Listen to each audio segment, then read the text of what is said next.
What's up, guys? Welcome back to another live. Are you live on IG now? It's still not letting me hit. I'm hitting go live. It's not working. It's not going live. It should for you now. Mine is. Okay, so here's what we can do. I'm gonna set it up for you again. You can just send me the live. For those of you who are watching, we are doing this for the first time through this platform. So I want to know where you guys are watching from, and can you hear us? But we are going with the flow as we go along to try to figure this thing out. Are you still not able to hit go live? Nope, I'm not. Okay, so here's what you can do. You can actually do a new StreamYard link. I'll add your link, and you should be able to go live at that point. Okay. For those of you watching, where are you watching from, and can you hear us? Give us a thumbs up if you can hear us, and let us know where you're watching from. I see some people I know in the building. Shout out to Africano, content creator in Salon. What's up, what's up, what's up? Somebody said Texas. Okay, Texas. Okay, Texas in the house. Washington, D.C. Okay, D.C. It sounds like all the Sierra Leonean places, of course, in the U.S. On my side, I don't see anybody. Okay, Alabama. So we Zambia. got 945-216 from Alabama. Minty from the DMV. Nolan Williams said you can hear me loud and clear. Waiting on your consent. From Hawaii. Yeah, Sacramento, California. We got Phoenix. The UK in the building. Let me know when you send me that other link. I'll add it. Catherine Smith is in from Houston, Texas. Manelik showed up a little early. Good afternoon, bro. And then we have some comments from some other folks. We're going to give some time for people to join. Today's live feels a little spontaneous, but today we're going to talk about this Kush epidemic in California, in Sierra Leone. And this is not your Cheech and Chong Kush, all right? This is not your Kush cookies from the dispensary in Washington, D.C., Seattle, Washington, or New York City or California. This is something else, and we're going to talk about it. This is something completely different, having a huge impact on the youth in Sierra Leone, and we got to talk about it. I, first of all, am a cannabis advocate.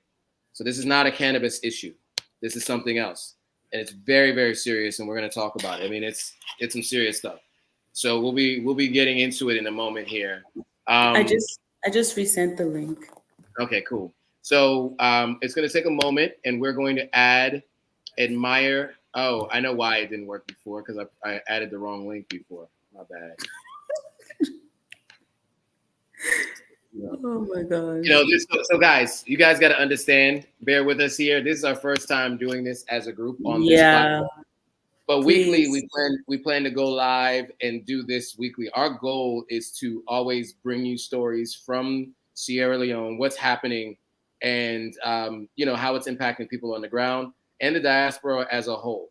So we'll go live on each platform, and we will ensure that the folks as a whole. So, is it working now? No, that was your Instagram that I see that you're live from your page, but it's not working. Okay, because I have an old stream key in right now. And it's okay. Let me remove the destination and start all over again. I'll remove it, add it again, and then you should be able to join. So let's do that.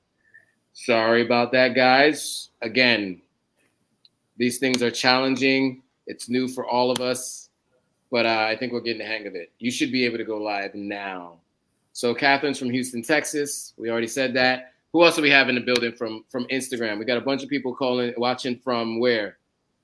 United States. Catherine is in Georgia. We got Shades of Nude. Okay. Oslo, Norway. That's an interesting name, but I guess living in Norway, that makes sense. It's not working. Is it not? No, it won't let me, I'm clicking go live, but it's not. I don't know what's going on. Okay. So it was the most recent one you sent me.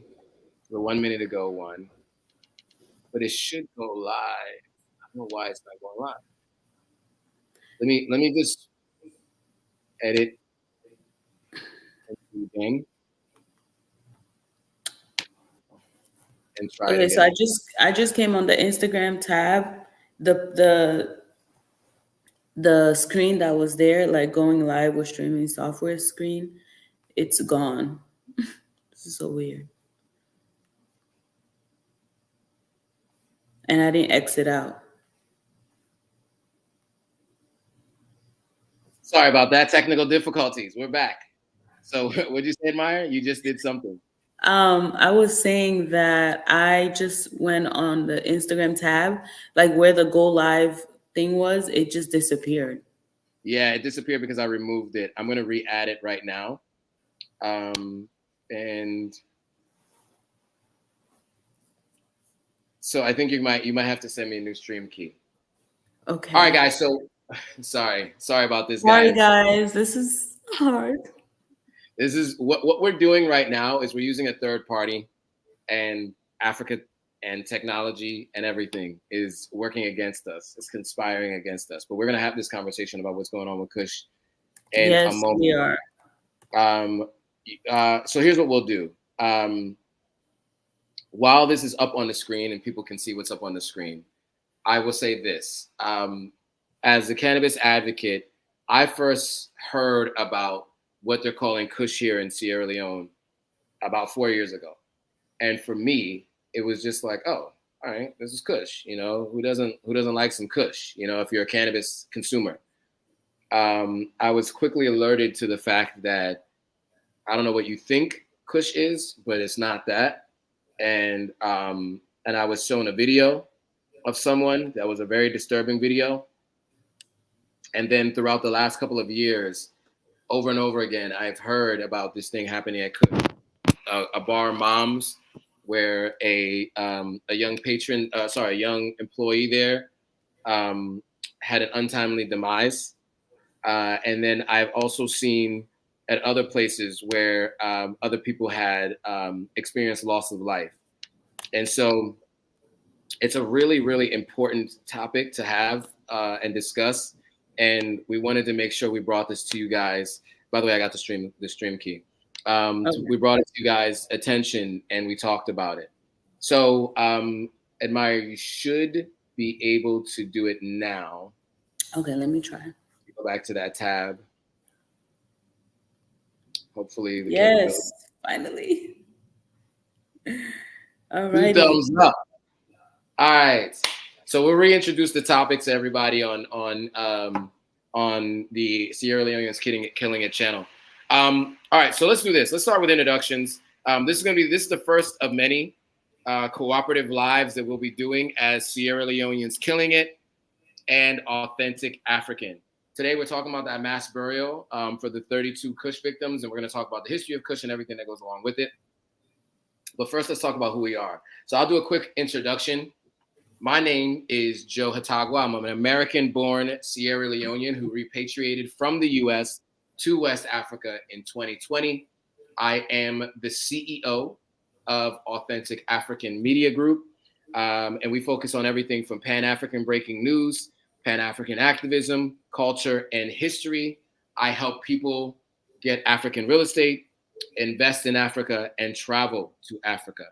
And my co-host and the other half of this live partnership is Admire. I don't know if you want to do your own introduction because I don't think I'll be able to do it as good as you can. Yeah, definitely. So my name is Admire. I am a licensed cosmetologist and an entrepreneur. I'm the founder of the Sierra Leoneans Killing It page. And I'm really excited to be doing this with Joe. He's doing really big things with his platform, Authentic African. So the Sierra Leoneans that are tuned in, if you're not following his page, make sure you guys follow him, okay? I'm really excited for us to talk about this because I don't see anybody in the Sierra Leonean community talking about this topic. I know it's like cringe, but like I don't see them talking about it. So I'm glad that we are talking about it and we're using our platforms to do so. So Absolutely. And I'll just add to that as far as, the Sierra Leoneans Killing It platform as well, is highlighting Sierra Leoneans at home and abroad. And I think it's really important to do that. We're a small country of less than 9 million people, and who knows how big our diaspora is, but we are a very proud group, and we need to do a good job of continuing to highlight our stories. And so Sierra Leoneans Killing It not only updates you on news stories, which they talked a little bit about what's happening with Kush and Maya posting some stuff, and also she highlights Sierra Leoneans who are actually killing it. So, I'm happy to have been featured last week, and I look forward to seeing more of you on there. So, Mr. Kai Kai is in the building. Jaya, my cousin, who just recently went back to the States. I'm gonna call you a little bit later, Jaya. And we have Jade Riley watching from Virginia. All right, nice. So let's get back to the topic at hand. So Kush kills, right? I mean, that's just as simple as that. So let's give a little bit of background. As I mentioned to you guys before, when I heard about Kush, I'm like, oh yeah, Kush cookies. In America, the Kush is a description of a strand of cannabis that is sold in many dispensaries around the United States. It is also sold in the illicit market. Pre-cannabis legalization in many states, people could buy Kush, right? Whether you believe in its legality or not is, a different thing. But that was something that was happening, and so it is a strand of cannabis normally. However, in Sierra Leone, it is something completely different. In fact, most of the time there isn't even, or much of the time there isn't even cannabis in it. It's something completely different. So let's talk you through it. So first of all, let's just get some background on what it is, right? So it's so addictive, users become hooked after a single hit many times. They themselves quickly trapped in a cycle of self-destruction. In the recent years, Kush has been a mixture of many dangerous chemicals, and Sierra Leone has the National Drug Law Enforcement Agency is increasingly becoming concerned about it hitting the youth.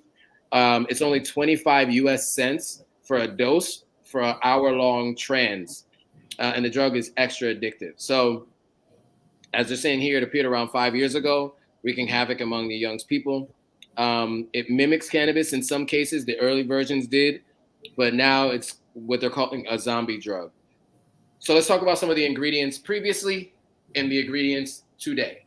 And then we can do some reaction. So number one, it originally was K2 or SPA or spice, which is a plant material sprayed with a psychoactive chemicals. What they'll call it here locally is green leaf, and they buy what they call injections, which is, we're not even sure what that substance is. And then there's also a toxic spray that they say comes from overseas that they spray these leaves with, let it soak for 24 hours. So this is what they were originally selling. Sometimes it was cannabis sprayed with these things. Sometimes it was other leaves, and many times it was K2. Now, why is this important? Many of the people who sell this will tell you my version is not that toxic because I do this and I do that. I don't do what everybody else does. I think that is BS. You got to tell yourself whatever you can tell yourself. So you're not telling yourself I get up every day to help people experience loss of life, right? So people who I've heard who are in that industry, who talk about other people in that industry, because many of them run around Sierra Leone, big chains, nice cars, the people that you'll see and you'll know. Their idea is that this is not something that that their version is not the one that's impacting people. It's harmless and non-toxic. These are phrases that I've heard and watched in videos that are online. One of the things that they're saying now is, as of the last 2 years, new ingredients have been mixed in. One is fentanyl, which is a synthetic opioid that is up to 50 times stronger than heroin and 100 times stronger than morphine. It's a major contributor to the fatal and non-fatal overdoses in the United States currently. And this, by the way, is something that they're saying is one of the ingredients in many people's Kush here in Sierra Leone. Then there's also tramadol, which is an opioid medicine used for short-term relief of moderate to severe pain. It's not usually recommended for the treatment of chronic or long-term pain, and it's only available from prescriptions from your doctor in the United States. Not the case here. And then lastly, there's another ingredient that they're saying is grind up bones, which because it has sulfur concentrate in it, it acts as a quicker way to get high. So this is what they're saying is in it now. That's a lot of information. I want to Right. get your thoughts really quickly before I move on. What are your thoughts on that, Maya? That is a lot. Yeah, it's a lot, and it sounds like BS for the ones that say, "Oh, it's not harmless or it's non-toxic." That's a lie. Like, how do you feel lying to people and literally unaliving them? Like, how do Mm, you feel every day going to bed knowing that that's what you're doing? It's just crazy. And then like the people who actually are like when you know, like I saw a video of Esther Thomas talking where she was like, if you know for say it depend do the thing that the Kush people that they take out, they do bad thing then to the people that they take out. Why you want for try 'em? Like that's the thing. It doesn't even I don't get it. yeah, yeah. And I think it parallels the crack epidemic and the fentanyl epidemic that we saw in the United States right now, right? The fentanyl that's Right, adding to overdoses of people. When crack was first introduced in the United States in the early 80s, it was a recreational drug of young people and older people too. And what you found was because people couldn't see the long-term impact over 6 to 12 months, a bunch of people were trying it. It was a new fad. Cocaine was big, but very expensive. So then people had gone to the route of using crack. And that obviously led to crack babies, right? Children born addicted to crack because the mothers were smoking crack while pregnant, where you see that same thing happening now. You have Kush babies, right? Babies born addicted to Kush. I right, think the other challenge here is that Kush is the name of a strand of cannabis everywhere else in the world except for West Africa. So I think many people are thinking it's mostly just a stronger cannabis. They're likening it to like a loud. They're thinking they're just smoking loud, like a very strong cannabis. I right, don't think people are very aware of what's in it and how, even if they see people killing people, the person they're buying it from is saying, oh, this isn't that bad. And then once they're addicted, they're hooked, right? So right, the insidious part of it is the fact that people think it's cannabis, and that's how they're getting trapped. It kind of reminds me of DMX, the rapper who passed a couple of years ago. He mentioned that he was smoking cannabis with somebody he looked up to, and that person had laced their cannabis with crack. And so at 14 years old, he became immediately addicted to crack for the rest of his life.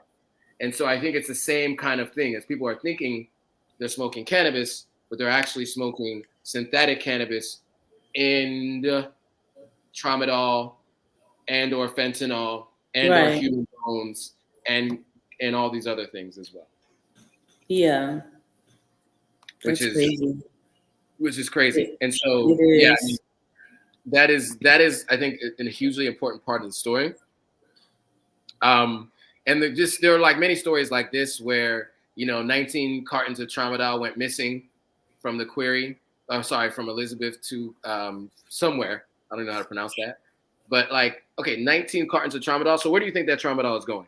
What is it being used for? If we know that tramadol is one of the ingredients, it's possibly being used for cannabis.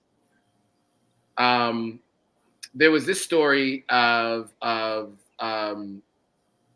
this young lady, and you can see the difference. I mean, you see her on the right, the before and the after. We don't even need to talk about it too much. You see it all right here. It's very obvious the impact it can have on you physically.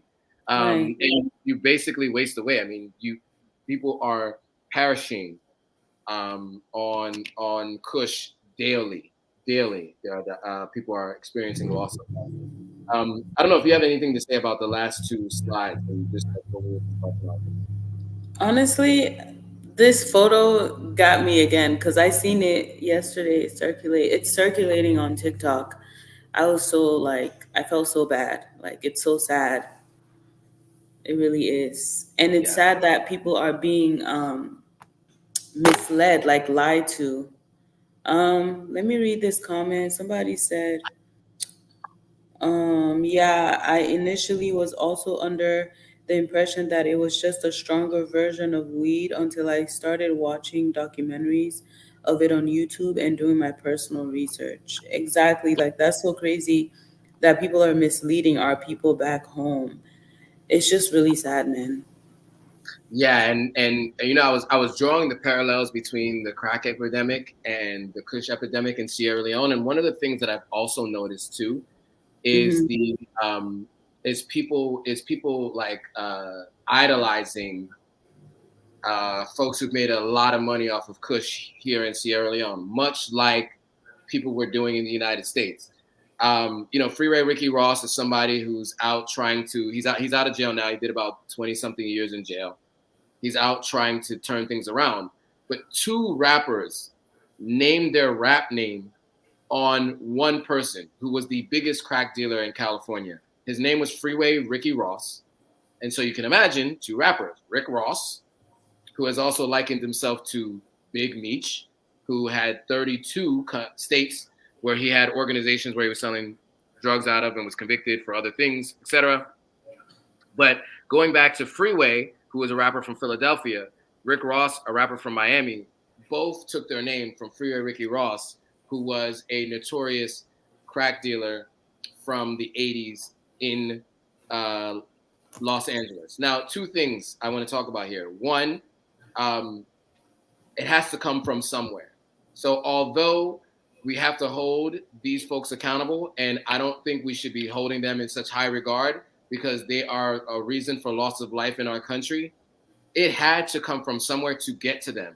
Just like Freeway Ricky Ross did not go down to Colombia to buy the cocaine to sell in Los Angeles, somehow it got in his hands in the United States. People from Sierra Leone had to come from somewhere to get into this country.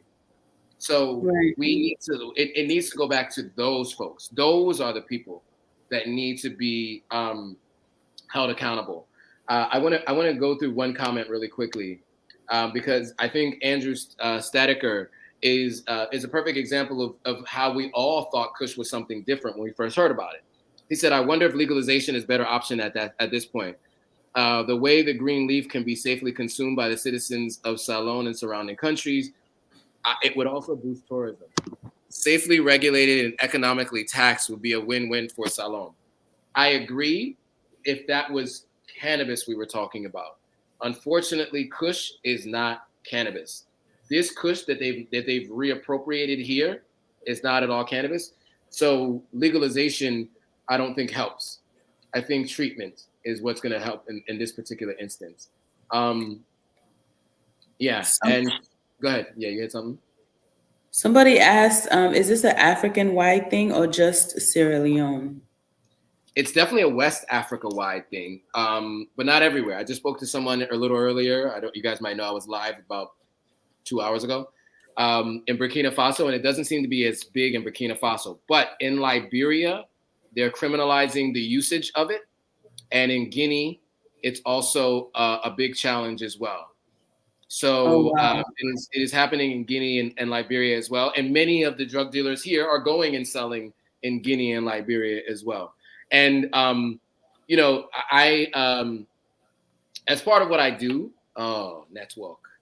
Oh, can you guys still hear me right now? Just for this very second, or have I lost my audio? Can you still hear me, Admire? Yeah, I could hear you. Let me see if they could. Yeah, you're good. Okay. My network went out, but I think I'm still just connected to my own personal Wi-Fi. Okay, I'm connected to my Wi-Fi. That's why. Okay, because lights be don't go. So, so in my work as with this platform, I interview a lot of people, right? And so I had spoken to an individual who, when you hear their mentality about how they justify getting involved in the Kush business, it makes you it harkens back to like what I said before. So I heard 3 statements from this person that that I thought were interesting. I will start with the one that's the most disingenuous to the one where I say, okay, I maybe sort of understand the third one. So the first one, this person said to me, well, government and officials do it. I'm like, what proof do you have that government officials do it? Also, just because government officials do it doesn't mean you should do it, right? You are literally helping people around you experience loss of life. That is just Right. not okay. That is just not okay. There's no way that that's okay. And then the second rebuttal is like, well, what I'm involved in is not the toxic one. Mine is the light one. And then I also coach them on how to smoke it. I'm like, do you smoke it? Here's a good way to determine if the product you're selling is a good product. Do you utilize that product? Right. If you're going to sell something, then you should stand by it by using it. The best person to sell a product is a person who uses it. True. You know, so like for me, if I'm selling black soap, obviously I better be showering with black soap every day. Right. And if I'm not going to use the product that I'm selling, then I shouldn't be selling it. And so then there was a third rebuttal. You are an American. You have an American passport. You decided to come to Sierra Leone. It's not my choice to be here. The economy is really bad and I have no other option. Now, my rebuttal to that is this person has a business that is profitable. No, it's not as big as they want the business to be. But because there's this idea of keeping up with the Joneses, getting a new car before they own land or a house, which they've done, buying brand new clothes every week, going out to the club, being able to keep up financially is also the reason why many people want to do this, right? They want to make quick money and make it quickly. But I thought it was important to mention those 3 rebuttals that I hear from people who are on the ground involved in that industry, because it also gives you an idea of the mentality of those people that are actually selling it to people who they know they're causing the experience of loss of life. Any Right. thoughts on that? Yeah, that is crazy. That's beyond me. I can't believe that was that individual's response, and the fact that they're not even taking it, that should tell you, like, yeah, that's a red flag right there. Like, I need you to sample it in front of me, like, to know if you're not doing that, then them just being defensive is just mm-mm. That's crazy. There's so Yeah, many I mean, things you could do coming from America. There's so much you could do in Sierra Leone. Why choose that? Why choose to do that? Like, it's just sad. 100%. 100%. Mass Bay Cannabis says, obviously a cannabis advocate, said these poisons have taken advantage of the ignorance and lies promoted by cannabis prohibition culture. SL Kush is a direct effect and a clear manifestation of the negative effects of cannabis prohibition. Agreed. Right. Right. Agreed.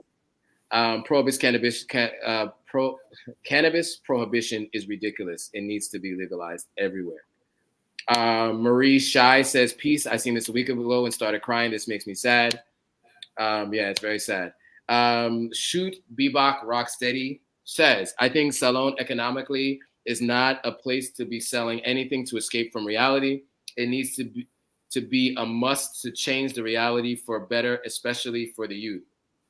I will also mention, and there are many documentaries on YouTube about this. BBC has done one. A24 has done one, whether you like A24 or not, but they did one. Africa News has done one. You can just Google or YouTube Sierra Leone Kush, and you can find all kinds of stories on this.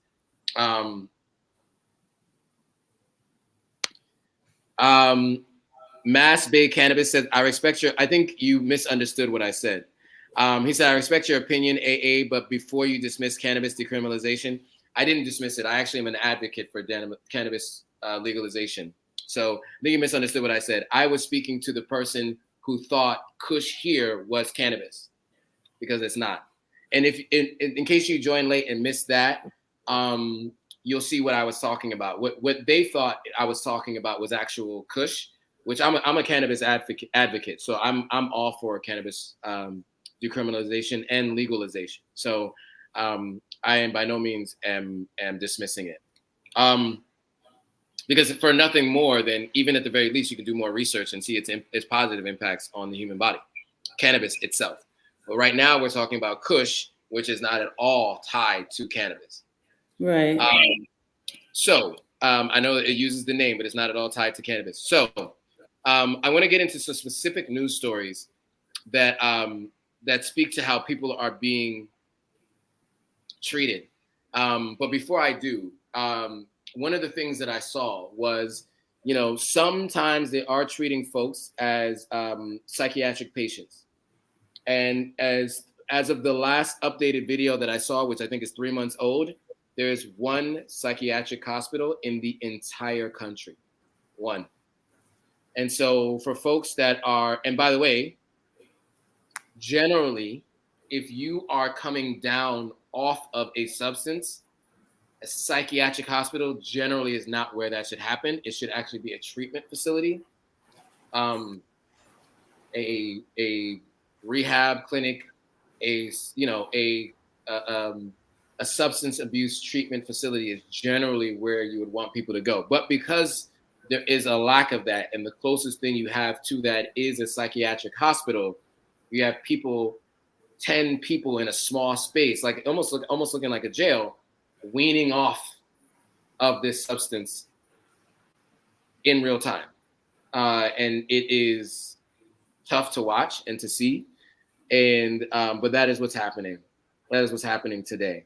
And so, but I wanted to talk about how the problem is the villainization of the users and not the sellers, right?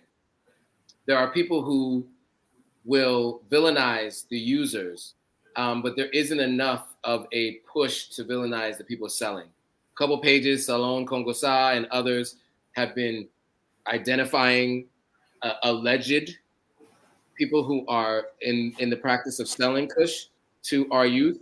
I can't confirm or deny whether their reports are correct. They seem to be pretty adamant that they know who it is. And if you're interested in seeing who they are saying, you can see it right online. I mean, Salon Congosa is a page that that's been reporting on this. But they're calling people's names out. They're calling out their crews and their names. They're showing pictures of them. I mean, they're being very, very explicit in who they're deciding to go after. Even other outlets, like Sierra Leonean outlets, that are calling people out as well. So, if you want to see that, you can do that. I am not in the business of doing that. That's for sure. But I can speak to my experience and who I've met and what I've heard. But yeah, that's what I would say. So let me go to this story, because there's a particular story that I found disturbing from last week that was here in Sierra Leone, where there was a video circulating online showing over 50 men suspected of smoking Kush, a dangerous synthetic drug, being apprehended and humiliating by community group in Freetown. The footage, filmed in unidentified neighborhood, depicts young boys seemingly between the ages of 14 and 17 years old being rounded up. The videographer was narrating the scene, claiming some of the captured youth had already exhibited injuries linked to Kush use. It's obviously highly addictive. But basically, they rounded them up. They were pouring water on them. And they were just basically humiliating them. And this is not a way to fix this problem. If anything, you are compounding the problem with people who are already dealing with a substance abuse issue. They've already been separated from their families. They've already lost whatever potential income they can earn. Many of them have no dignity, because many of them are living on the streets every day, and they're digging through trash and sewage to try to find something so they can get their 5 leones, 10 leones to go buy the Kush. So I think by humiliating people, you're just further subjugating them and not actually helping them.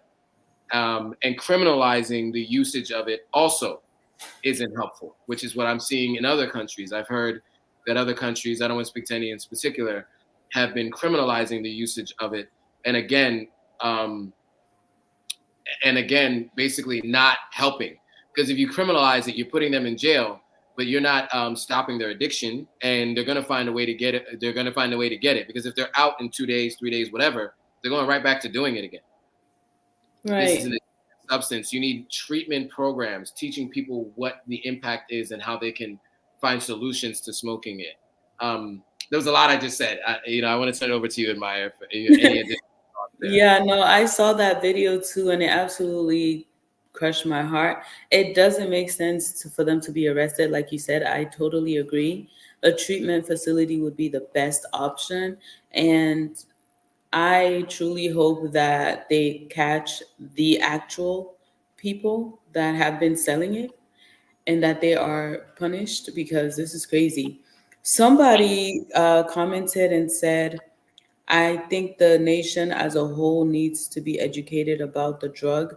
Most citizens of Sierra Leone will classify the users as Chrisman when in fact it's beyond that. I totally agree with that comment as Yeah, well. 100%. And there's two things that we have to think about here. There are folks that have psychosis, and sometimes drugs exacerbate it, right? So there are people that are mentally ill, and it was exacerbated by the use of Kush. I think that's a very small percentage of people. I think many people are just acting in a way because of the influence of the Kush. Why do I want to say cannabis? Of the Kush itself. So I think you have to treat these folks as people who have an illness, not as criminals.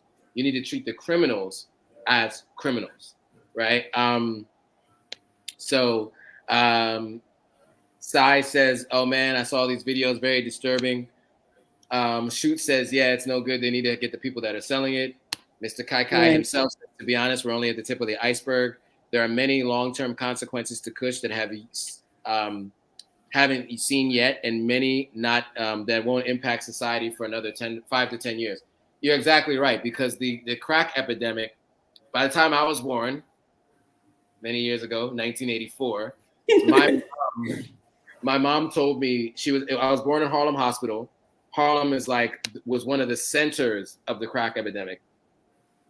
And my mom told me when she was at the hospital, imagine Harlem Hospital in the 1980s, in the middle of the crack epidemic. You had babies born screaming because they needed crack. Just Wow. picture that. Screaming. Because usually it's fine when a baby cries when it's born, but Right. screaming and constantly screaming because it's addicted to crack.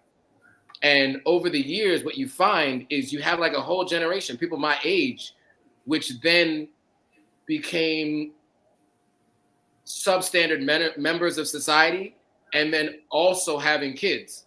So the impact of the crack epidemic in the crack era is now people 20 to 30, or let's say 20 to 25, who are Mhm. the children of people who came out of that crack epidemic, right? Who may have been crack babies, etc. So you have multiple generations now of people who are impacted by what crack did. So imagine what Kush is going to do to already a high child mortality rate, to already high instances of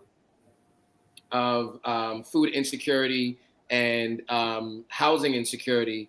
You now exacerbate that problem with this. Um, so very good point, Jaya. Manelik said, "Is extremely unfortunate. I would hate to hear that children are getting access to it and are using it." Young kids, young people are, yes, teenagers, but the children I'm speaking of mostly are the children that are born addicted to it.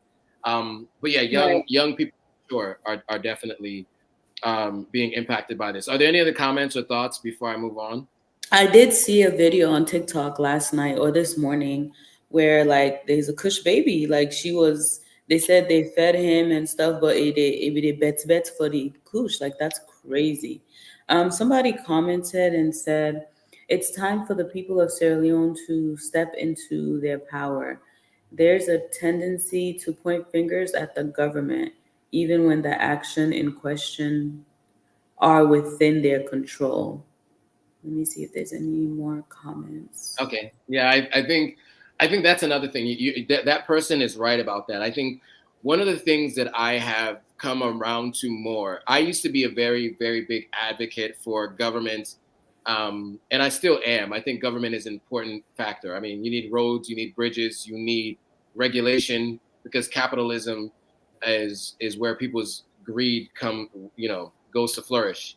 Yeah. But I do think it's important that private individuals get to work on these things. Government moves slow, and it's on purpose. Government moves slow on purpose, and that's not a bad thing. It just does.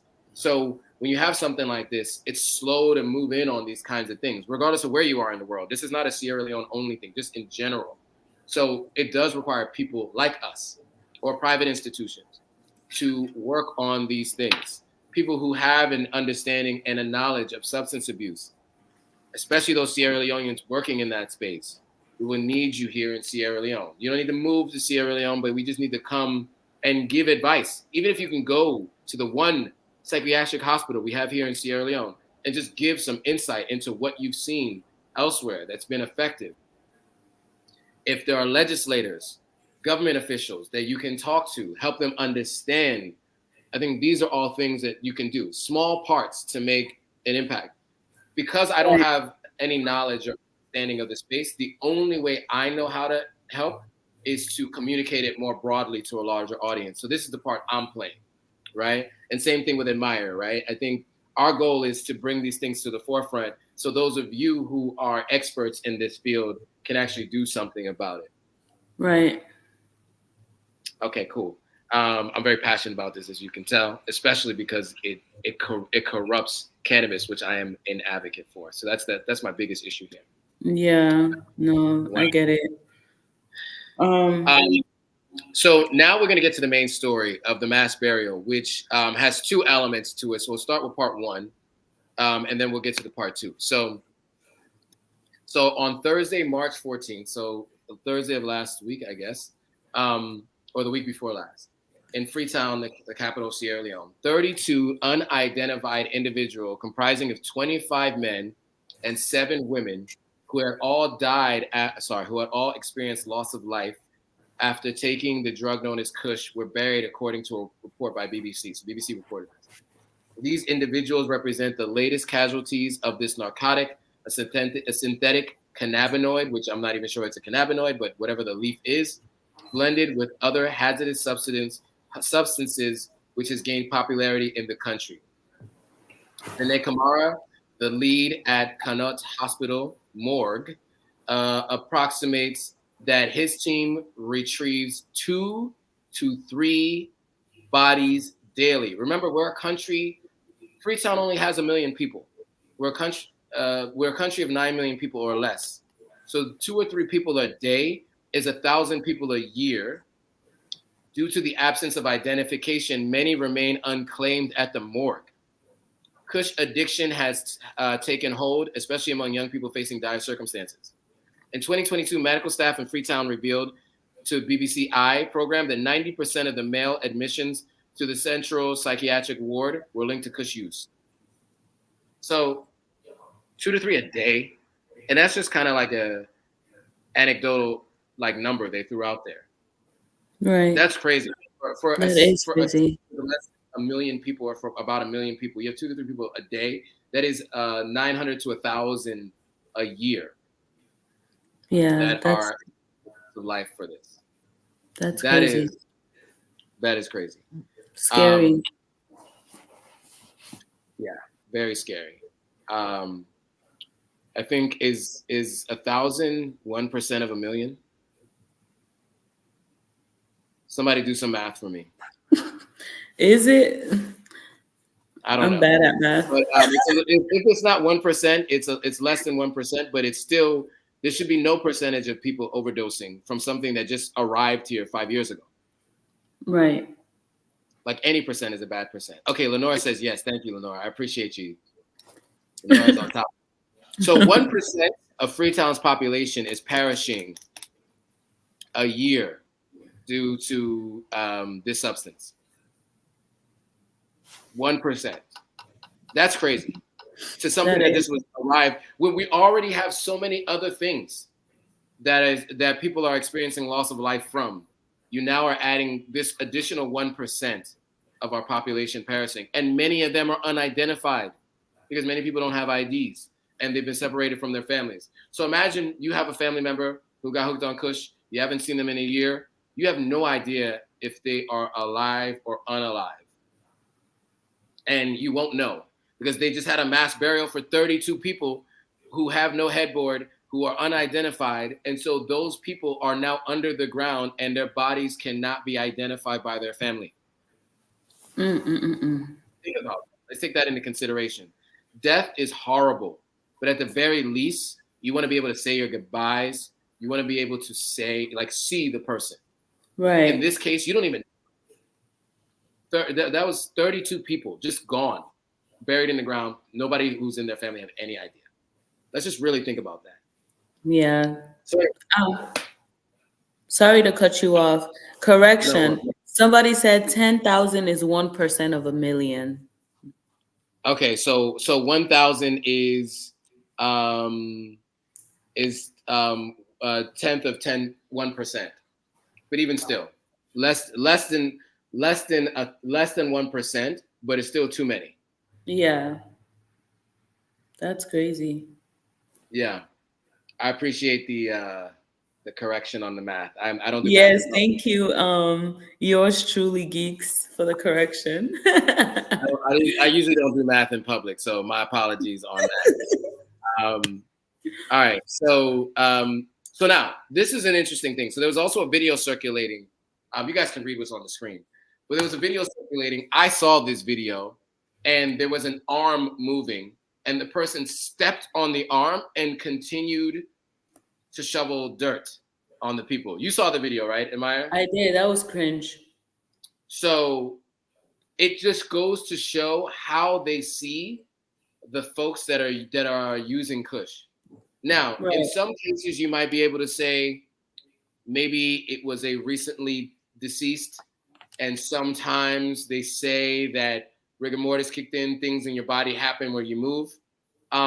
That's a generous explanation. It's likely that the person was going through loss of life and they solidified their loss of life by burying them. In my opinion, I think this person was buried alive. And I think most people believe that. Yeah, because of the movement. Like, there was clearly a hand movement. Yeah, there was a hand move. Like, let me.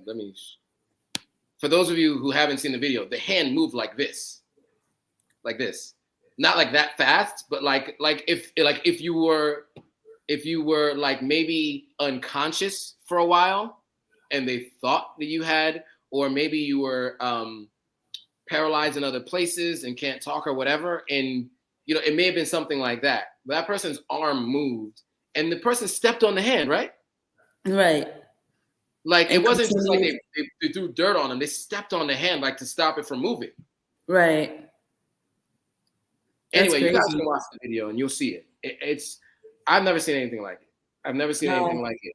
And that to me, I thought was crazy. So I wanted to bring that to you all's attention. Go ahead. Sorry, I cannot say this person's name, but she said there's so much the government can do. This is the mentality we need to push away. Change do start with the individual himself or themselves.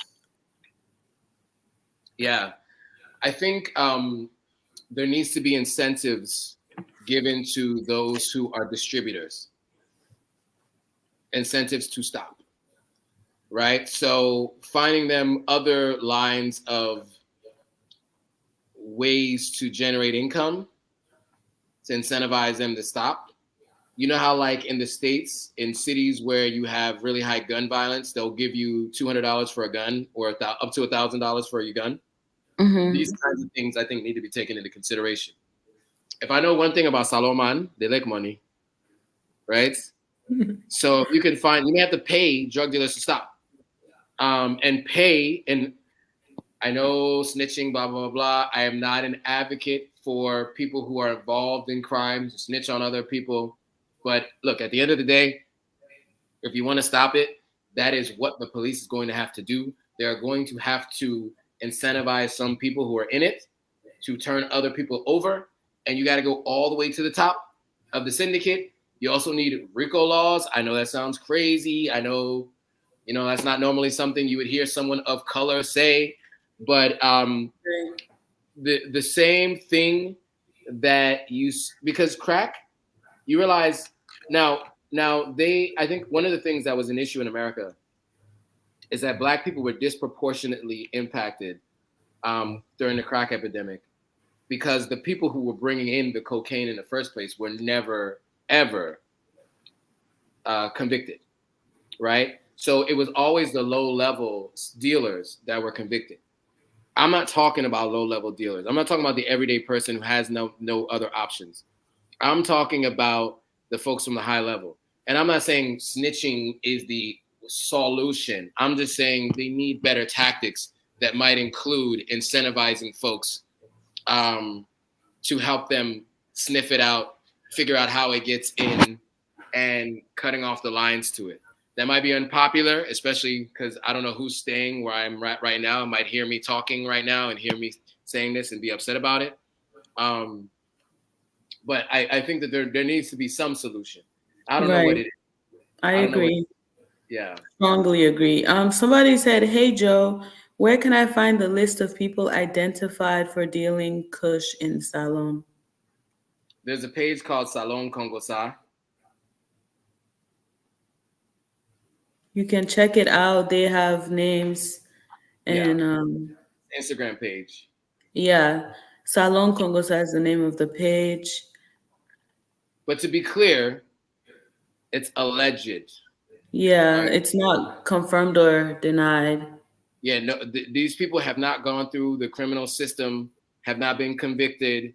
This is alleged based on maybe good evidence. I don't know, but it is alleged, and it is accused of. To be very clear, and I'm not even thinking about like American level laws about being sued. I just know, just be clear, they are throwing a lot of allegations and a lot of names out there, and so I don't know these people. So shout out Yeah. to people in America with the horns honking. Someone Um, said, sorry to cut you off. You said mass burial. Did they all just die together or something? I don't know what the story stated. They didn't really say. It was just they had all recently passed, and it probably just brought them from the morgue over. I didn't see any details about the specifics because, in general, there aren't very many details about the specifics when things like this happen. Jaya says, "I don't think snitching will fix it. Too much badats, in Salon for that to go the wrong way." True. Yeah, you're right. Now that I think about it, there are probably people that are going to put it on other people who aren't actually in that business, and they could That's true. potentially get those people arrested. So you're right about that. I have a feeling I'm going to have to go in and edit what I said earlier when this goes live later. But yeah, but yeah, I mean, I think I'm just saying it doesn't seem like the tactics that are in place are working. So they may need to find another way. I am a big advocate for positive incentivization, and whatever that might look like. So it came out sounding like snitching, but I really think what I mean is there are ways. Like I said, the buyback program for guns is successful in some amounts in the United States in a lot of cases. So they need some version of that, whatever that might look like in this case. So I think that was the main thing. I wanted to get to the story. That was the main story that we wanted to talk about. So yeah, we heard a lot from everyone, and we've gotten a chance to get our piece. I'm obviously very passionate about this. You can hear it in my voice and in my tone. Do you have any other thoughts, Admire, on this as on this topic? Honestly, I would much rather the people to be punished, not like I get what you're saying, like saying give them incentives, but I rather them be punished for what they're doing, all the lives they've taken away, knowing that what they're doing is not okay. So I pray that they do get the punishment that they do deserve for doing what they're doing. Um, and also thank you to everyone who has been like commenting. Thank you guys for engaging with us, asking questions, and all of that. Someone said, "Did anyone recover from it?" From my research, I haven't seen anyone recover from it. I'm not sure. What about you, Joe? Yeah, I mean, the documentary that the BBC I did had a couple of folks, and that's 2 years old, by the way. So BBC I need I, to watch that documentary. yeah, so they came to Sierra Leone. It's the same. It's the same group that did the documentary on the mayor that I reported on a couple weeks ago. Mm-hmm. So they came in. They talked to some folks that were going through treatment, who were considered recovering. Um, Oh, okay. but I mean, they should probably follow up because it's been 2 years, Right. and the relapse is a thing for many people, especially on something as highly addictive as this, especially if it has fentanyl and tramadol in it, because especially fentanyl is highly addictive, but also highly deadly, I guess the word is. Um, Okay. so yeah, I mean, they said some people have recovered, of course, but what percentage of the folks? I mean, that kind of statistics and details are really hard to come by. Cool. Any other comments that you wanted to get? Not really. Just Okay. that, and I need to watch that documentary. Hopefully, there is an updated version of it so we could see. I'll look into it.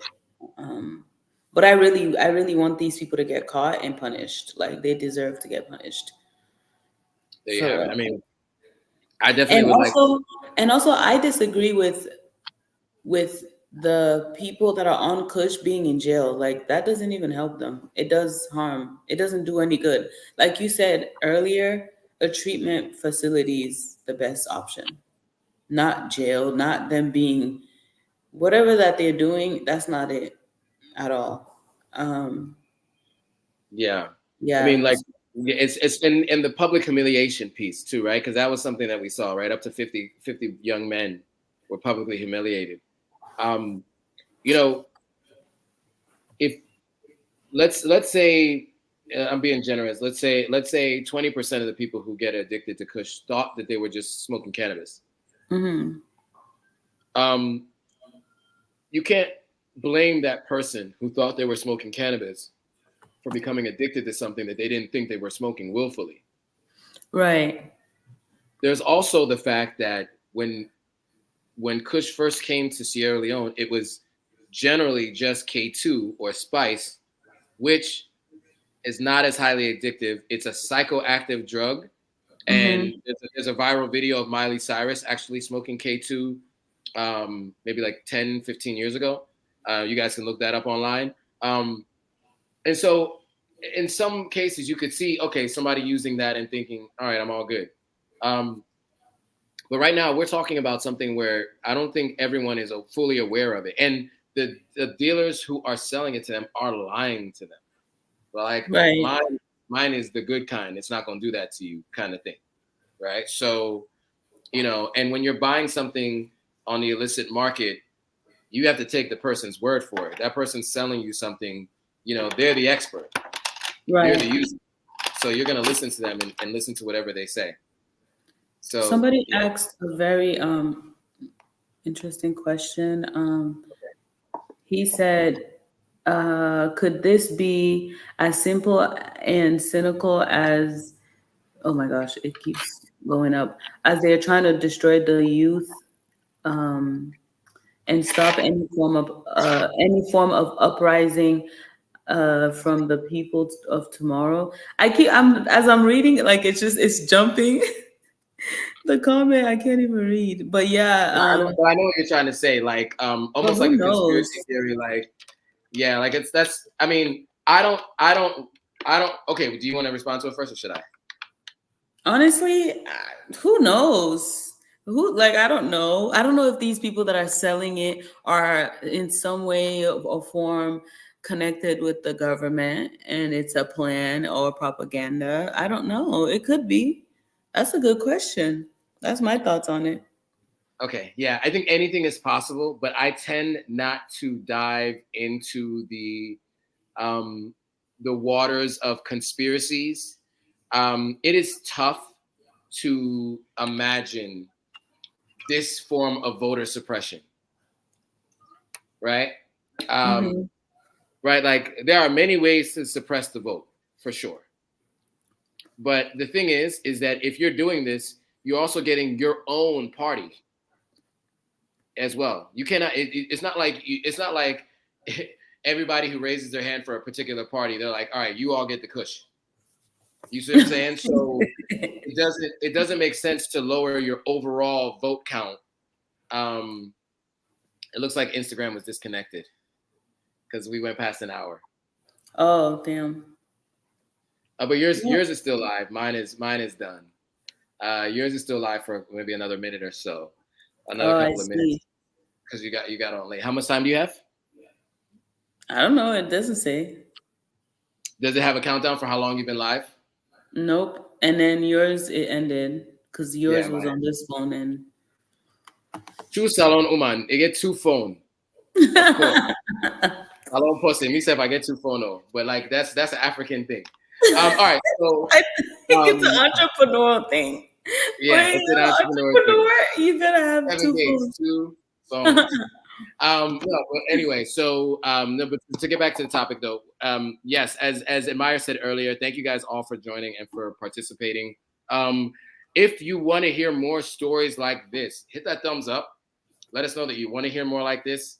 Also share this with people who've been asking about this.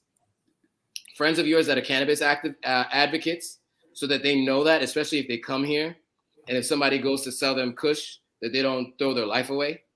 1, 2, for those of you who have friends and family who have heard about it, who've talked about it, who aren't very clear on it, share this with them. Subscribe to both platforms. Subscribe to Sierra Leoneans Killing It, so you can see folks from Sierra Leone and the diaspora who are out there doing their thing. Subscribe to Authentic African for all things Pan-African news related. You can even go to our personal pages. I have Admire's personal page in the description as well. You're not going to find much on mine, so you might as well just follow Authentic African, because my personal life doesn't live on Instagram at this point as of yet. It will soon. But I just focus on Authentic African right now. I don't have the bandwidth to do my personal life on my personal page. So you go to Authentic African, you'll find everything you need there. But yeah, if you guys found this interesting, we want to do more of these. And it may be the same day, same time. But at the very least, we will be collaborating more. We'll decide if it's weekly or bi-weekly. But right now, we just know we're going to do more of these. Anything else you want to add, Maya? Yeah, thank you guys. Like Joe said, thank you for tuning in. Thank you to those who were very much engaging. Appreciate you guys. Make sure you follow him and follow me as well. Follow the pages. And also, like, whenever you see somebody who's being posted that's Sierra Leonean and killing it positively, follow them. Maybe you can collaborate with them one day. Like, you never know. So thank you guys again. And we're going to be doing this a lot. We hope that other platforms will talk about topics like this, uncomfortable topics, cringe topics, all type of topics, because we don't do this enough. So we hope that you guys continue to tune in and tell a friend to tell a friend. Like, share that we will be going live either weekly, like Joe said, or bi-weekly. But yeah, thank you guys for tuning in. We really appreciate it. Yes, absolutely. Thank you very much. And we look forward to, and I want to thank you, Admire, for agreeing to do this. I know we spoke a few weeks back and decided to do the airport one, but I think we can continue doing this and bringing this kind of information to our audiences. So I'm looking forward to it. Yeah, no problem. Thank you as well. Somebody said, good job. Thank you. Thank you. I think if we had the proper institutions, it'll be easier, but we don't, unfortunately. Thank you guys. This is the first time hearing from you guys. Thank you for the information. No problem. No worries at all. Looking forward to it. I'm going live again in 2 hours and 15 minutes. Make sure you guys tune in. Yes, tune into that. And I went live earlier today as well with Africa Stream. So it may look like I'll be going live 3 times every Monday. on across different topics on different things. So tune into one or all three of them, or just watch the replays, because my goal is to share as much education on topics on the continent as possible. Right. So with that, guys, If you miss his lives or the live later, share it on your platform as well. Yes, I like that. Thank you. All right. With that, guys, thanks for watching. We'll see you all on the next video. Thank you. Bye, guys.